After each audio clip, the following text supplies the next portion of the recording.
Hello दोस्तों, welcome to back your YouTube channel goal PHP art channel में आप सबका बहुत बहुत स्वागत है। हम कलकत्ता ग्रुप, ठीक है, 1943 पढ़ लिए।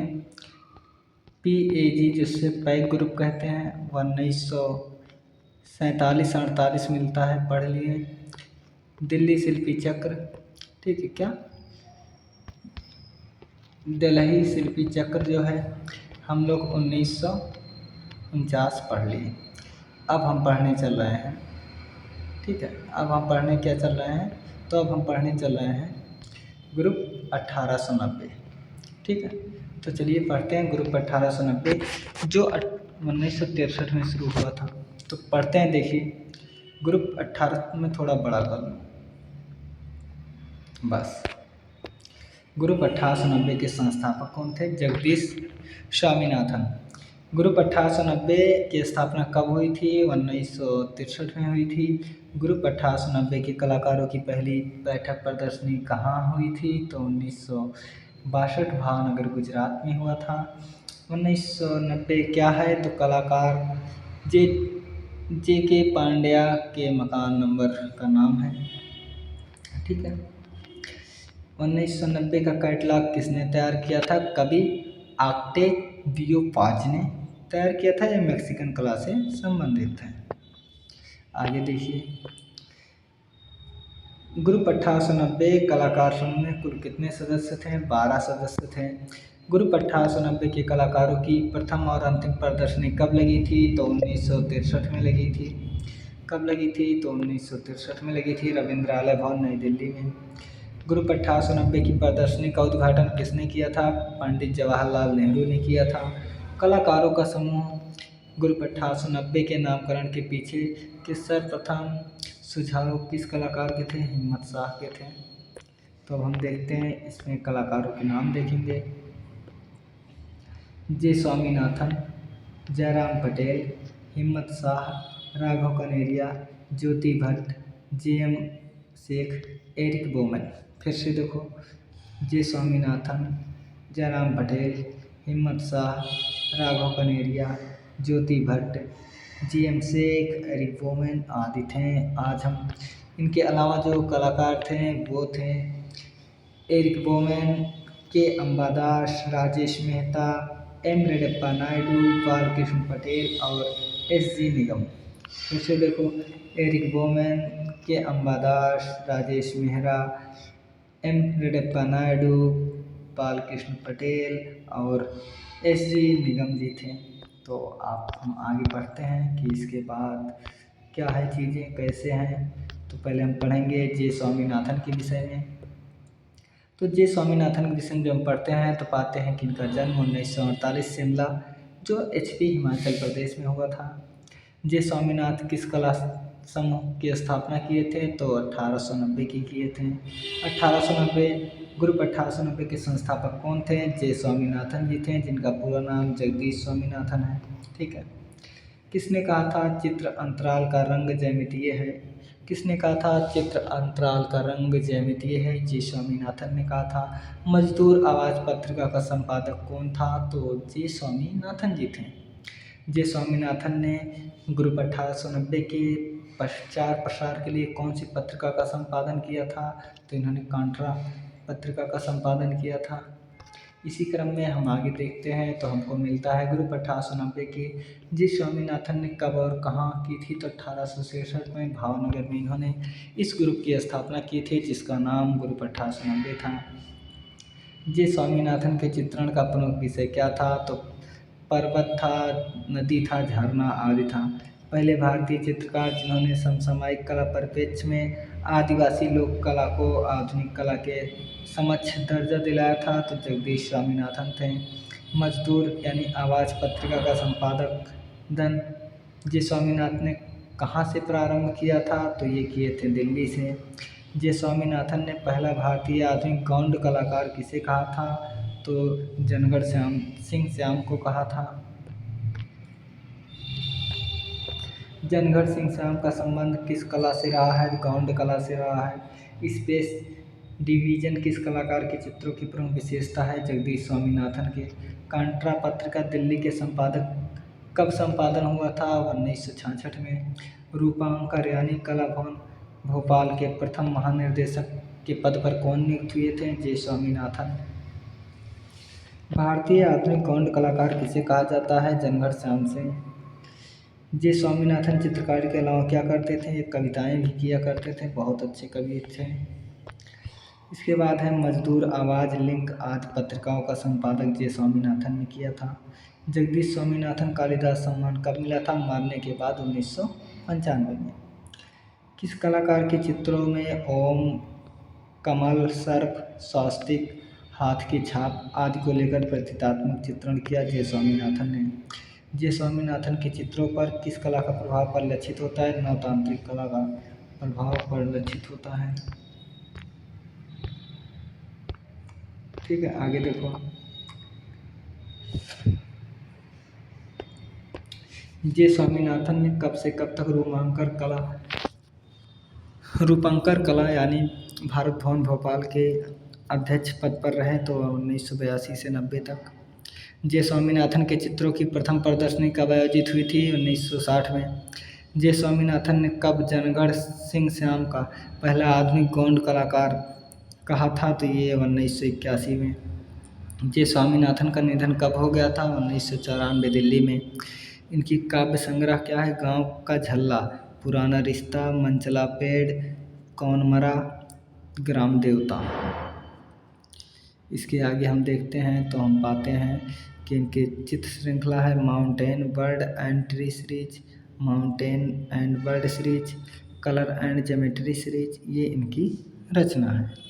अगर हम इनके चित्र की बात करें तो जर्नी, फर्स्ट, सिंबल, बिकमश, shine, lily by my window, मौन, गमन है।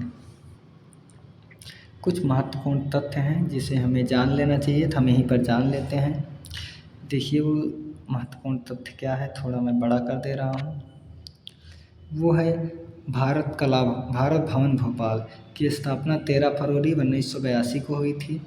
भारत भवन भोपाल का उद्घाटन श्रीमती इंदिरा गांधी ने किया था। भारत भवन का डिजाइनर चार्ल्स कोरिया ने तैयार किया था। जनजातीय कला का सबसे बड़ा संग्रहालय भारत भवन भोपाल में स्थित है। इंदिरा गांधी मानव संग्रहालय भोपाल में स्थित है। लोक कला का सबसे बड़ा संग्रहालय भोपाल में है। भारत भवन भोपाल के संस्थापक पूर्व सिविल अधिकारी अशोक वाजपेयी थे। भारत भवन के सबसे पहले निर्देशक जगदीश स्वामीनाथन बने। ठीक है, इसके आगे देखो। इसके आगे है भारत भवन संग्रहालय 5 प्रमुख अंग है: रूपांकन, रंग महल, बागर्थ, अनहद और छवि। ये इनकी 5 अंग हैं। ठीक है, भारत भवन प्रांगण में बना रूपांकन भवन ललित कला गतिविधियों के लिए जाना जाता है। प्रमुख 5 भाग रूपांकन ललित कला के, रंगमंडल प्रदर्शनी के लिए, बागार्थ काव्य के लिए, अनहद शास्त्रीय लोक संगीत के लिए और छवि सिनेमा से संबंधित है।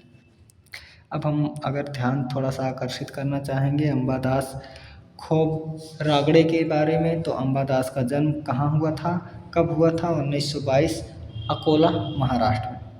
अंबा ने कहाँ रहकर कार्य किया? दिल्ली में। अंबादास भारत छोड़कर ओस्लो या नॉर्वे बस गए थे, तो ये 1972 में बस गए थे। ठीक है, आगे देखते हैं अब हम।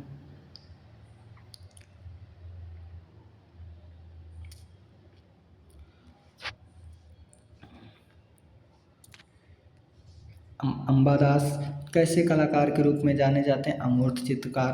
अंबादास पश्चिमी कलाकारों के चित्रणकार से काफ़ी प्रभावित थे, विंसेंट वान गॉग और कांडिंस्की के। अंबादास किस चित्रण शैली कैसी थी इनकी? तो ये अमूर्त शैली थी। अंबादास महाराष्ट्र से दिल्ली किस वर्ष आए? तो 1960 में। अंबादास किस कला समूह के सदस्य थे? तो ग्रुप 1890 के सदस्य थे। अंबादास के चित्रकला डिप्लोमा कहाँ से प्राप्त की? J School of Art Mumbai, Art College Mumbai से। प्रमुख चित्र है पहरेदार, जो कैनवास पर बना है। समय की तलछट, रूपभेद, ये इनकी रचना है। अब हम आगे चलते हैं, पढ़ेंगे थोड़ा सा जयराम पटेल के बारे में। जयराम पटेल।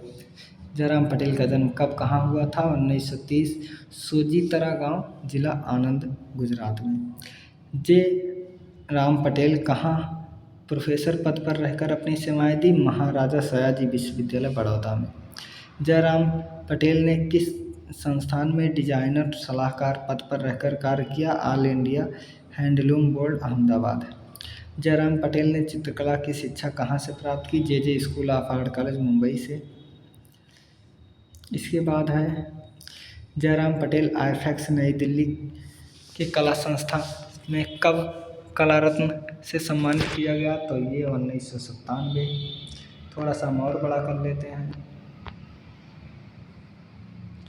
अब देखो, जयराम पटेल कब बड़ौदा विश्वविद्यालय में ललित कला शाखा की व्यवसायिक विभाग यानी अप्लाइड आर्ट प्रोफेसर व डीन पद पर नियुक्त हुए? 1966 में। जयराम पटेल किस विधा के लिए जाना जाता था? ग्राफिक विधा। केंद्रीय ललित कला अकादमी, नई दिल्ली। किस वर्ष जयराम पटेल को राष्ट्रीय सम्मान से सम्मानित किया गया? 1957, 1963 और 1984। ठीक, आगे देखो, ग्रुप 1890 का वह कलाकार जिसने काष्ठ चित्र निर्मित किया? जयराम पटेल। जयराम पटेल कहाँ रहकर कार्य किया? बड़ौदा में। किस ग्राफिक कलाकार ने लकड़ी को जलाकर खुरचन सामग्री के रूप में प्रयोग किया? जयराम पटेल ने। ठीक है, आगे देखिए,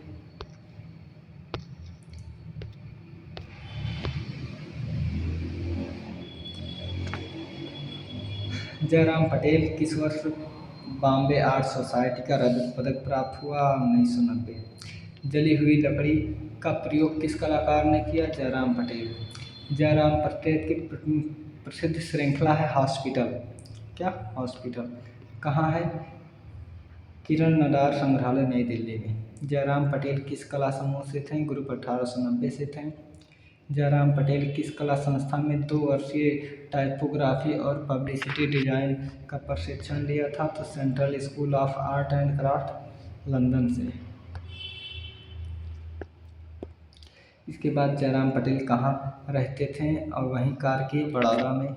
ग्रुप 1890 का वह कलाकार जिसने national institute of design, Ahmedabad के सलाहकार पद पर कार्य किया? जयराम पटेल। जयराम पटेल का निधन कब हुआ था? तो 2016, बड़ौदा में। इनकी अगर हम चित्र श्रृंखला की बात करें, ब्लैक एंड वाइट सीरीज है, हॉस्पिटल है, जो किरण नडार में संग्रहालय में रखी गई है। इसके बाद है प्रमुख चित्र है ब्लैक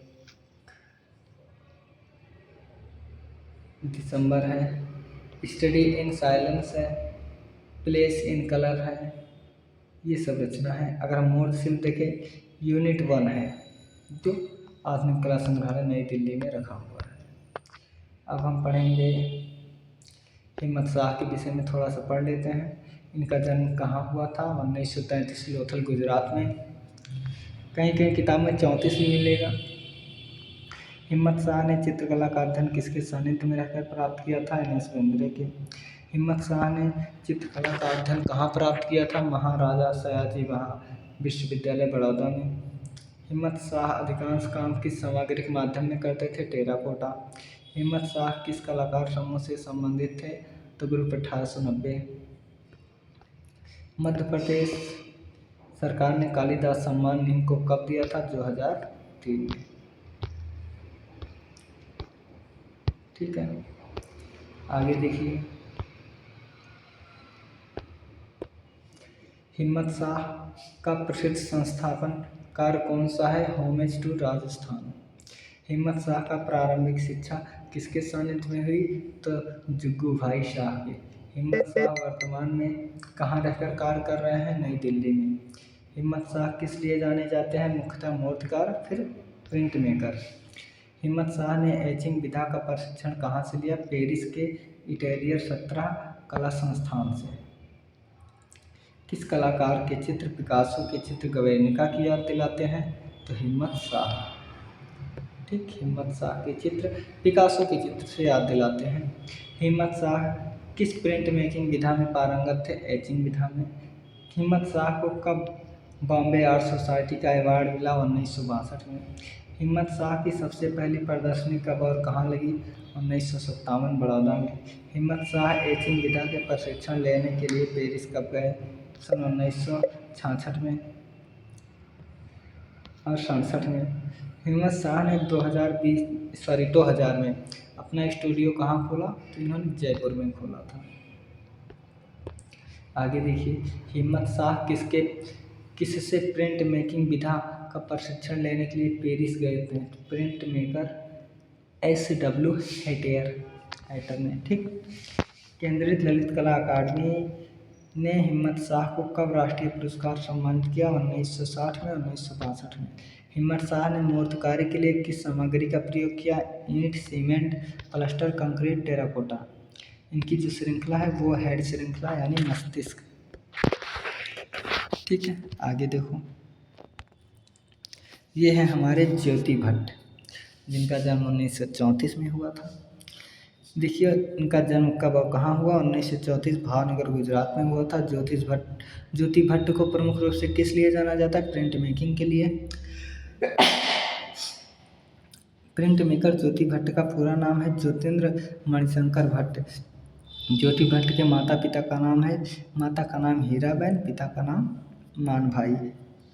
भारत सरकार ने ज्योति भट्ट को कब पद्म श्री से सम्मानित किया था? तो वर्ष 2019 में।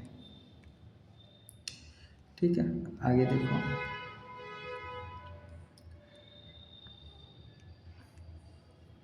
ज्योति भट्ट का संबंध किस कलाकार समूह से है? ग्रुप 1890। ग्रुप 1890 का कौन सा कलाकार ललित कला संकाय बड़ौदा विश्वविद्यालय में सबसे पहले बैच का छात्र था? ज्योति भट्ट। ज्योति भट्ट को बॉम्बे आर्ट सोसाइटी मुंबई का पुरस्कार कब प्राप्त हुआ? 1955-56 में। ज्योति भट्ट ग्राफिक प्रिंट मेकिंग के अलावा किस विधा में पारंगत थे? चित्रकला और फोटोग्राफी। किस कलाकार ने ग्रामीण आदिवासी कला में फोटोग्राफी डॉक्यूमेंट्री तैयार किया? ज्योति भट्ट ने।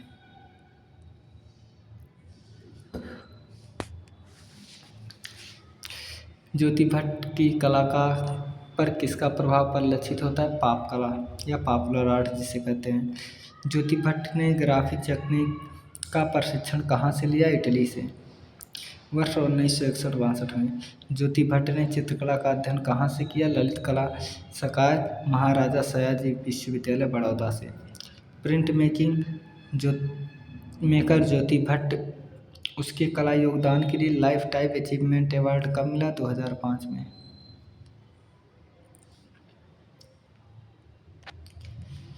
ज्योति भट्ट ने चित्रकला का अध्ययन किसके सानिध्य में किया? KG Subramanyan, NS Bendre.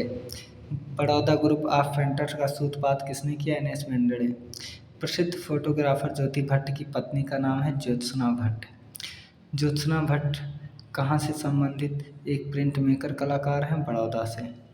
ज्योति भट्ट भित्ति चित्रकला प्रशिक्षण किस कला संस्थान से प्राप्त किया? बनस्थली विद्यापीठ से। आगे देखते हैं, ज्योति भट्ट ने प्रोफेसर पद पर रहकर अपनी सेवाएं कहाँ दी? बड़ौदा विश्वविद्यालय। बनी ठनी छापा चित्र इन्हीं का है। हरिजन युवतियाँ, वर्षा ऋतु, थल जल थल नभ, हम हिंदुस्तानी, श्री गणेशाय नमः, देवी, सृष्टि, the blue fly, under the error sky. ठीक है, और है बरसते स्मारक। ये इनकी रचना है ज्योति भट्ट की। अब हम पढ़ेंगे राघव कनेरिया के विषय में। राघव कनेरिया का जन्म कब और कहाँ हुआ था? तो 1936 अनीदा गुजरात में। राघव कनेरिया मूर्तिकला डिप्लोमा कहाँ से प्राप्त किए थे? महाराजा सयाजी विश्वविद्यालय बड़ौदा से। राघव कनेरिया कहाँ से संबंधित थे? बड़ौदा से। मूर्तिकार राघव कनेरिया पर किस भारतीय मूर्तिकारों का प्रभाव पड़ा है? तो मेरिन हेनरी मूर का। ठीक है, आगे देखो, मरीनो हेनरी मेरिन और हेनरी मूर। राघव कनेरिया किस प्रसिद्ध मूर्तिकार से मूर्तिकला का प्रशिक्षण लिया था? शंखो चौधरी। राघव कनेरिया किस कलाकार समूह से संबंधित थे? ग्रुप 1890। राघव कनेरिया ललित कला सकाय मूर्तिकला विभाग अध्यक्ष भी रहे, तो मूर्तिकला विभाग बड़ौदा आर्ट कॉलेज से। राघव कनेरिया वर्तमान समय में कहाँ रहकर कार्य किए? बड़ौदा में। राघव कनेरिया किस लिए जाने जाते हैं? तो मूर्तिकार के रूप में जाने जाते हैं। प्रमुख मूर्ति सुंदर सांड, राजसी मुर्गा, कलोल करता बछड़ा, दाबुल। ये इनकी बहुत जो सबसे प्रसिद्ध है वो दाबुल और कलोल करता बछड़ा है। ठीक है, हम आगे देखते हैं। अब हम लगभग लास्ट कलाकार को पढ़ रहे हैं। जीएम शेख का जन्म कहाँ हुआ था? 1937 सुरेंद्र नगर, सौराष्ट्र, गुजरात में। ग्रुप 1890 का वह कलाकार जो कविता भी लिखता था, जीएम शेख। गुलाम मोहम्मद शेख किस चित्र में बड़ौदा के हिंदू मुस्लिम दंगे पर प्रकाश डाला? शहर भी गाँव है पर। जीएम शेख ने चित्रकला पर किसका प्रभाव परिलक्षित होता है? भारतीय लघु चित्रकला का। आगे है कंटेम्प्रेरी आर्ट इन बड़ौदा पत्रिका के संपादक कौन थे? GM Sheikh. GM Sheikh group 1890 के सदस्य कब बने? 1963 में। गुलाम मोहम्मद शेख चित्रण शैली में किस कला से प्रभावित थे? नवतांत्रिक कला। कौन सा प्रसिद्ध भारतीय कलाकार अपने चित्रों में वर्णमाला के अक्षरों का प्रयोग करते थे? गुलाम मोहम्मद शेख। जीएम शेख के चित्रों की प्रथम एकल प्रदर्शनी कब और कहाँ लगी? तो 1960 में जहांगीर आर्ट गैलरी, मुंबई में लगी। ठीक है, अब हम आगे देख लेते हैं।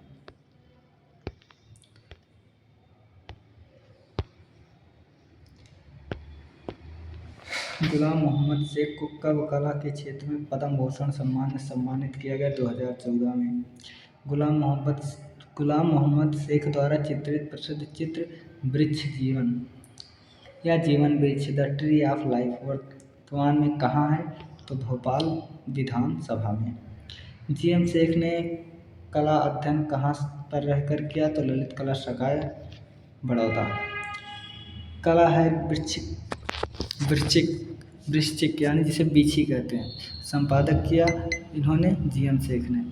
प्रसिद्ध चित्रकार नीलिमा शेख किस कलाकार की पत्नी है? जीएम शेख की। इसके बाद है द स्पीकिंग ट्री पुस्तक के लेखक हैं रिचर्ड लेनाय। जीएम शेख को किस वर्ष भारतीय ललित कला अकादमी द्वारा राष्ट्रीय पुरस्कार सम्मानित किया गया? 1962। गुलाम मोहम्मद शेख का प्रसिद्ध चित्र शहर भी गाँव है, 1981 से 84 वर्तमान में कहाँ है? Victoria and Albert museum, London में। जीएम शेख ने चित्रकला का अध्ययन कहाँ से प्राप्त किया था? महाराजा सयाजी विश्वविद्यालय, बड़ौदा में। भारतीय समकालीन चित्रकार कहत कबीर श्रृंखला किसने बनाई थी? गुलाम मोहम्मद शेख ने।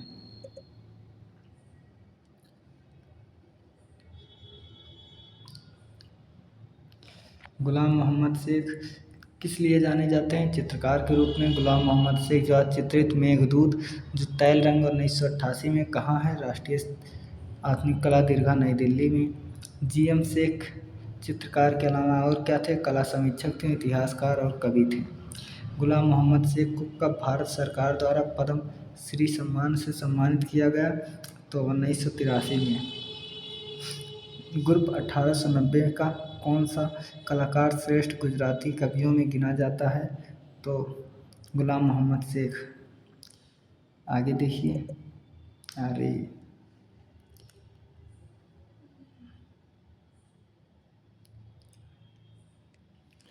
ग्रुप 1890 का कौन सा कलाकार श्रेष्ठ गुजराती कवियों में गिना जाता है? गुलाम मोहम्मद शेख। वर्तमान समय में गुलाम मोहम्मद शेख कहाँ रह रहे हैं? बड़ौदा में। प्रसिद्ध उर्दू उपन्यास समंदर प्यासा है किस कलाकार का है? गुलाम मोहम्मद शेख का। हाल ही में कौन सा भारतीय चित्रकार मैप्पा मुंडी चित्र श्रृंखला यानी कि दुनिया का मध्य यूरोपीय नक्शा काम कर रहा है? गुलाम मोहम्मद शेख। गुलाम मोहम्मद शेख ने अपनी पेंटिंग में सिलसिला फिल्म का पोस्टर चित्रित किया, शहर भी गाँव है में। ठीक है दोस्तों,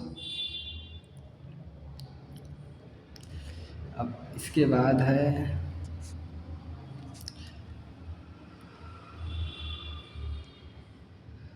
ये मुड़ना तो चाहिए, मुड़ने वाला ऑप्शन दे रहा है कि नहीं।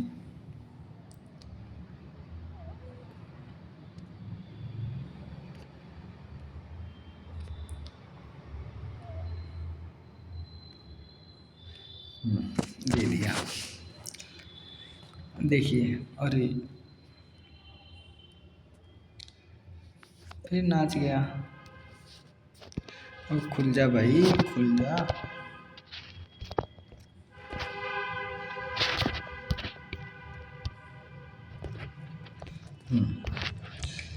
देखिए, किस चित्रकार की अति यथार्थवाद कविता की प्रसिद्ध बेरुख रूह घर जतन शीर्षक प्रकाशित हुआ गुलाम मोहम्मद शेख। गुलाम मोहम्मद शेख को कालिदास सम्मान कब दिया गया? 2002 में। इनकी जो चित्र श्रृंखला अगर हम देखेंगे तो इनकी चित्र श्रृंखला हम पाते हैं, देखिए क्या पाते हैं।